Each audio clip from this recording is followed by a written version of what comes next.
Hi guys, nandito pala ako sa isang pasyalan kung saan napakaganda pala dito lalo na kapag gabi. Siya nga pala guys, nakakalanghap ka dito ng saraywang hangin at higit sa lahat makikita mo ang overlooking ng Manila, Makati, Pasig at ang bayan ng Rizal. Let's go guys, samahan nyo ako para magkaroon kayo ng idea.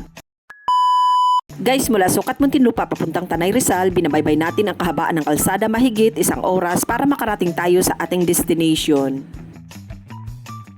Siya nga pala guys, mga alas 5 na pala kami ng hapon nakaalis ng bahay. Medyo makulimlim kasi ang panahon na may kunting ambon, kaya naman naabutan kami ng gabi bago kami makarating sa aming destination. Guys, nandito na pala ako ngayon sa over the top. Siya nga pala guys, may bayad pala ang parking nila dito sa halagang 50 pesos lamang. Pagdating mo pala dito guys, ito kaagad ang bubungad. Tingnan nyo naman guys, napakaganda, napaka maaliwalas pagmasdan, lalo na kapag sa personal nyong makita, siguradong mapapawaw ka talaga. Siya nga pala guys, pwede itong pampamilya, barkada at sa magjowa, kaya ano pang hinihintay nyo, yayain nyo na sila.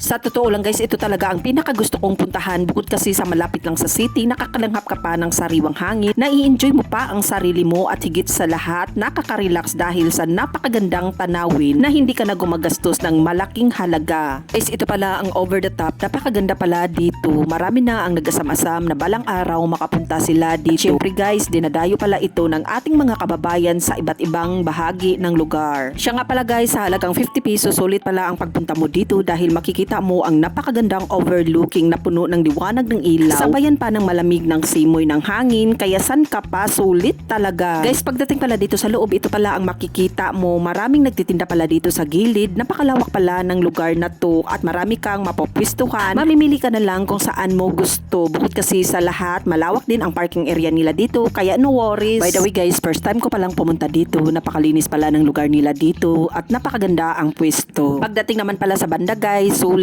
dahil yung tinutugtog nila nakakasabay ka, yung tipong hindi ka inaantok dahil ang tinutugtog nila lagi mo ring naririnig. Guys, bukod pala sa napakaganda na dito, nakakalanghap ka ng sariwang hangin, may live banda, makikita mo pa ang napakagandang overlooking. Isa din sa nagustuhan ko dito ay ang pagkain nila dito, bukod kasi sa masarap na swak pa ito sa bulsa. Biruin nyo naman guys, sa isang order nila may malaking pork chop ka na at 2 kanin, kaya napakasulit talaga sa halagang 200 pesos lamang. Guys, sa totoo lang, sa halos lahat kong napuntahan, swak sa budget ang paninda nila dito kahit nasa tuktok sila ng bundok nakapwesto. At isa pa, hindi tapon ang pera dahil sulit ang servings nila dito. Siya nga pala guys, ang dami palang pumupunta dito lalo na kapag linggo, kaya ano pang hinihintay nyo, isama nyo na ang pamilya, barkada at ang jowa. Kapag wala naman kayong jowa guys, kayo na lang mag-isa. Alam nyo ba guys kung bakit dinadagsa dito ng ating mga kababayan? Bukod kasi sa napakaganda na dito, makikita mo pa ang overlooking ng Manila, Makati, Pasig at ang bayan ng Rizal. By the way guys, ito pala yung dinaanan namin na di namin akalain na mayroon palang magandang nagtagong pasyalan dito sa tuktok ng bundok. See you in my next video guys. Babu!